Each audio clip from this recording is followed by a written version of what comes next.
Bonsoir.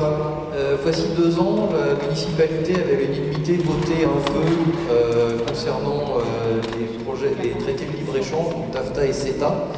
Vous demandiez explicitement au gouvernement français de s'opposer, ainsi qu'à l'Assemblée nationale, d'opposer son veto à tout accord qui remettrait en question le cadre réglementaire en matière de normes sociales, d'environnement, de santé, de diversité culturelle et linguistique et de protection des citoyens. Alors depuis, on était tous très conscients, aussi bien TAFTA que CETA présentaient de tels dangers. Depuis le mois de septembre, même les experts nommés par le gouvernement confirment le danger important que fait peser CETA sur le climat, notamment sur le climat, mais aussi sur l'agriculture et les droits sociaux. D'où ma question, de quelle manière est-ce que la ville va aller mettre en œuvre ce vœu pour peser efficacement afin qu'un tel accord ne soit pas ratifié?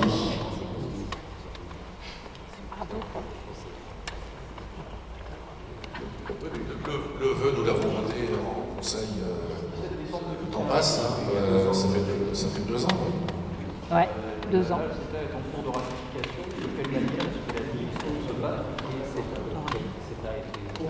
Conformément au vœu que vous aviez voté il y a 2 ans, maintenant le projet n'est plus en cours de négociation, mais en cours de ratification. Clairement, vous demandiez à l'époque au gouvernement et à l'Assemblée nationale de ne pas le ratifier s'il était dangereux. Il est avéré qu'il est dangereux. Quels sont les plans d'action de la ville pour empêcher la ratification de ce traité? Ou est-ce que simplement les paroles de décembre 2015 étaient vouées à ne pas être suivies des faits?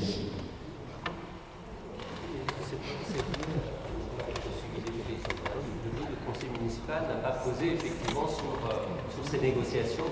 Force est de constater que le conseil municipal de Brest n'a pas pu inverser la tendance et que ces projets de libre-échange commercial entre l'Europe et les États-Unis d'un côté et l'Europe et le Canada de l'autre côté sont en cours de ratification. Hélas, nous nous sommes battus contre avec nos moyens ici, comme vous vous battez contre.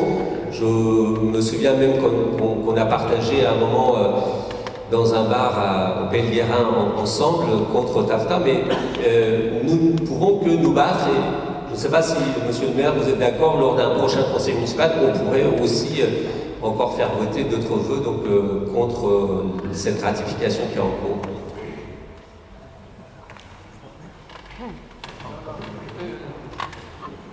Alors, dans le vœu précédent avait été voté, Guy Pavat avait voté un vœu un petit peu dans le même sens, avait fait au moins la publicité là-dedans. On entrait dans l'espace principal de la mairie, le vœu était affiché. À Brest, il n'y a rien eu de tel. On espère que si jamais il y a un nouveau vœu qui est voté, il y ait une réelle action autour. Enfin, il faut que ce soit visible quand on entre dans la ville. Il faut que n'importe qui rentre dans la ville se rende compte que Brest est en train de se battre. Je veux dire, un communiqué de fin de conseil municipal, ça a montré que c'était inutile. En refaire un, c'est inutile. Enfin, faut y mettre de l'énergie quand on se bat. C'était pas un combat qui a eu lieu il y a 2 ans.